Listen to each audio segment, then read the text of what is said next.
За энэ удаагийн бичлэгээр хэдүүлээ. Red Magic-ийн шинээр ирсэн 6 Pro гэх кулертэй танилцсанаа. За энийгээр харж байгаачлан кулерны хувьд манай дээр маш өргөн сонголттой зарагдчихж байгаа.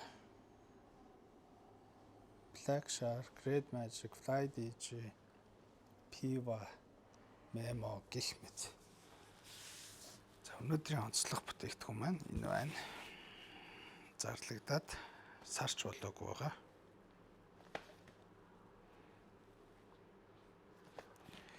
За өмнөх цагуураас юугаараа шинжлэгдсэн гаднах болон дотоод бүтцэн өөрчлөгдөж үү, давуу талууд юу байна гэж харьцуулаад харнаа. За тэгэд задлж үзнэ.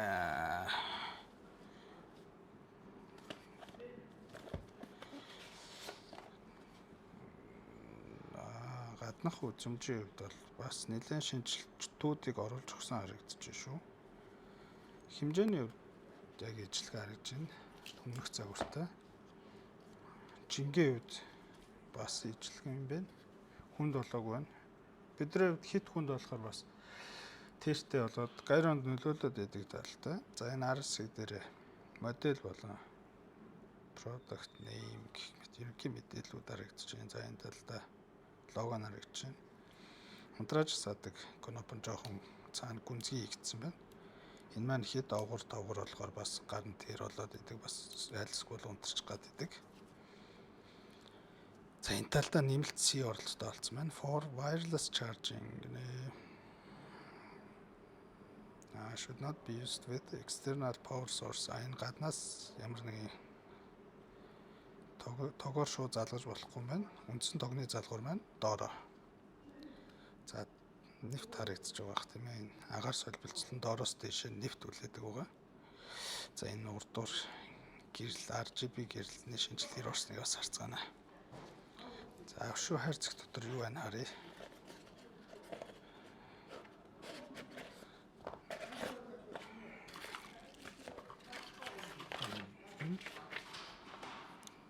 За бидний нэг уншдаггүй өрхтэй зүйл бол энэ штэй. За ямар ч сайн аппликейшн дэмждэг. Аппликейшн энэ QR-аар татаад авчнаа. Wet wipes. За энэ маань нэмэлт соронзон хавтан. Соронзон хавтан гэхээр хэрв таны удаас iPhone 12-оос доошо альсвал өөр загварын явах бол энэхүү төмрийг заавал ар дээр наажиж соронзолж тогтноо гэсэн. Одоо сүүлийн энэ хавтангууд айгүй гоё зөөлөн материалтай төмөр биш эзэлтэй болчихж. За кабель нь болохоор хоёр талдаа C кабельтай байна. Хоёр талдаа C байна гэдэг маань адаптер маань өөрөө C оролцоотой байх шаардлагатай болчихоо. Тэрнээс гадна өндөр ватттай ажиллаж энэ хүүг кулер маань бүрэн хүчин чадлаараа ажиллах боломжтой гэсэн. За одоо хэдүүлээ яг албан ёсны сайт дээрх мэдээлэлтэй танилцъя. Албан ёсны Nubia Mart гэх вебсайт дээр үнэ нь болохоор $49.60 гэж байна. Энд гэхдээ зөвхөн дан кулер явах байна. За ийм нэмэлт хавчдаг кейс бас судалдаж авч болох юм байна. Аль эсвэл энэ iPhone зориулсан SIPU эсгийг хүргэдэг юм давхар суур, соронзон суур. За ерөнхийд нь одоо техникийн үзүүлэлтийг яриад явахгүй бол маш удаан тайлбарлал цаг их орох бах. Тэглээч яг нарийн техникийн хэллэгүүдийг бид нэр ойлгох боломжгүй. За хамгийн гол зүйлх болох кулерны хамгийн гол зүйл нь ватт гэдэг. Энэхүү ватт өндөр байх тусмаа хүрэх чадамж нь өндөр болдог гэсэн. За энэхүү кулер нь болохоор 30 ваттыг хүртэл хүрэх чадамжтай. За тех буюу хүргэх одоо энэ технологи нь өөрөө 17%-аар сайжирсан гэж энэ өмнөх загвараас. За эдрэг AI temperature control AI дээр суурилсан өөрөө таны утасны градусыг мэдэрч энэхүү хүргүүр маань өөрөө ухаалгаар ажилладаг гэсэн үг. Таны утас халаад ачаал өгөх тусам шинсэн хурдан эргээд хүрэх чадамжаа сайжруулна. За ингээд мэдээлүүд нь харагдаж байгаа шүү байна. Доош явуулаад за нийт 5 гол шинжилгээг оруулж өгсөн байна. За кулерны ерөнхий бүтц маань энд харагдаж байна. 1 2 3 4 5 5 шинжилгээг оруулж өгсөн байна. За энэхүү загвар нь өмнөх загвар дээр хийгдчихсэн шингэн суурьтай хүргүүр технологи нь энэ дээр бас орж ирсэн байна. Энэ өөрөө утасны хүргүүрийн зах зээл дотроо хангадагч болсон. За энэ бас амжилттай явж байгаа төсөл гэхэд арай томдчих юм болоо да. За энэ синс нь бас сайжирсан байна. За ингээд гих мэт ерөнхийд нь яриа явчих. За децибел бас бид нар чухал байдаг. 6 Pro нь болохоор 35-аас доошоо гэж орсон байна. Децибел маань хэд өндөр болохоор бидний микро чимээ орж ирэх кулерний чимээ маш их болчдөг. За тэгээд эдгээр нэмэлтүүдийг бол хэрв та хүсэх юм бол энэ нэмэлт одоо энэ харагдаж байгаачлан кулер болон хавтан хоёр хоорондоо C-гээр холбогдсон байна. За тэгээд доороос нь тог өгснөөр энэ шууд утсаа цэнгэлт юм байна. Wireless charge буюу магнитикаараа соронзон дамжаад давхар хүрэх боломжтой. Тэгэхээр энийг бол захиалгаар авчирч болно. Энэ бол маш гоё зүйл ах шиг байна. За энэ power bank бол нэг амар хэрэгцээ дэвш байгаа. За ерөнхий үзүүлэлт нэг юм байна. За одоо хэдүүлээ тогон залгаад кулер сүүлийн өндөр хүчин чадалтай кулерүүд маань бүгд тогоор ажилладаг шүү. Одоо тэгж хуучны үе шиг өөр дээрээ батарейтай эсвэл энгийн синсний гормоор ажилладаг тийм кулер гэж байха болсон. Тэрийг та хэд маань анхаараарай. За энэ дээдсээр асаалтай. Яа энэ өмнөх загваруудаа ингээд харьцуулахаар Red Magic-ийн яг нүүрний синсний тойрсон юм RGB гэрэлтний технологи маш гологдоод идэг байсан. Одоо ингээд харахаар бүр үнэхээр гоё шинжилгээ хийж өгсөн байна. Яаж асаад байгаа юм бэ? За хөргөлт бол шууд мэдрэгдээд эхэлж байна. Сайн кулерүүд бол ерөөсөө залгах төдийд л андшгүй чиндээ тойшоо хүүт дагаад эхэлдэг.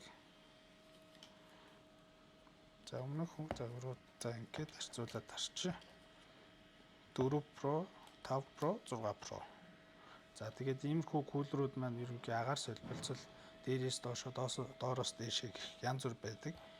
Тэгээд ийм бүлээн агаар гарахаар хүмүүс гайхаад идэг. Яагаад ийм бүлээн үлээгээд байгаа юм гээд.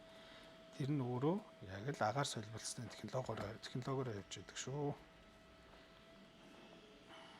За ажиллагаа бол үнэхээр гал байна. За тэгээд утсан дээр яаж ашиглах вэ гэхээр маш ойлгомжтой. За энэ соромжлогдох чадамж бол өмнөх загваруудтайгаа яг л ижилхэн юм шиг байна. Нэг сайжраагүй, муудаагүй. Гэтэ энэ хамгийн гол нь ингээ бариад хөдөлгөөн дээр л унахгүй байх хэрэгтэй. Хэрэглэхэд маш хялбар байдаг нөгөө тэлэгчтэй загваруудыг бодоход тэлэгч маань өөрөө чихэн хугарчхаараа бас дараа нь асуудалтай болдог. За энэ бол 15 Pro Max-ийн кейсэн дээр хийсэн байгаа байдал. Тэгэхээр барихад бол ер нь нэг тэгж гарантээр болохооргүй санагдчих. За тэгээд кубшлиг дээр оруулж чадахгүй юм шиг байна. Аппликейшн өөрийн түрүүн нөгөө танилцуулга дээрээс аппликейшны QR-аар нь татаад энэхүү RGB гэрэл доторх хүчин чадал ухаалаг гормоор ажиллах хэсэг тэрийг нь өөрөө сонголтоороо ашиглаж болно. За энэ дээр залгагдах адаптер одоо болохоор миний өөрийн залгасан байгаа 65 ватттай юм адаптер байгаа. За багада 30 өөрийнх нь хүчин чадал 30 ватт учраас бидний зүгээс хамгийн багадаа 30 ватттай адаптер залгаж иж энэхүү кулер маань бүрэн утгаараа бүрэн хүчин чадлаараа ажиллах боломжтой гэдгийг анхаараарай. За тэгэхээр барихад ямар шүү харагдах нь иймэрхүү байна. Pro Max дээр бол нэг иймэрхүү харагдаж байгаа шүү. Pro жижиг учраас бас жоохон тулж орж ирдэг. Энэ барихад маш хэвтэй юм санагдлаа. За тэгээд хэрэг та утсандаа сайн чанарын хөргүүр соронзон хөргүүрүүд хайж байвал манай дээр их өргөн сонголттой үний хувьд бас их олон төрлөөрөө байгаа шүү. За тэгээ хүмүүсийн маш их асуудаг зүйл нь аль нь сайн бэ гэж их асуудаг. Тэр бол тодорхой үнэтэй л сайн шүү. Үнээ дагаад чанар болон үзүүлэлт сайжирдаг. За тэгээд нөгөө төрлийн хүмүүс маань ширээний синс ашигладаг байгаа. Ширээний синснүүд бас төрөл төрлөөр байгаа шүү. Анхаарал хандуулсан явдалд баярлалаа.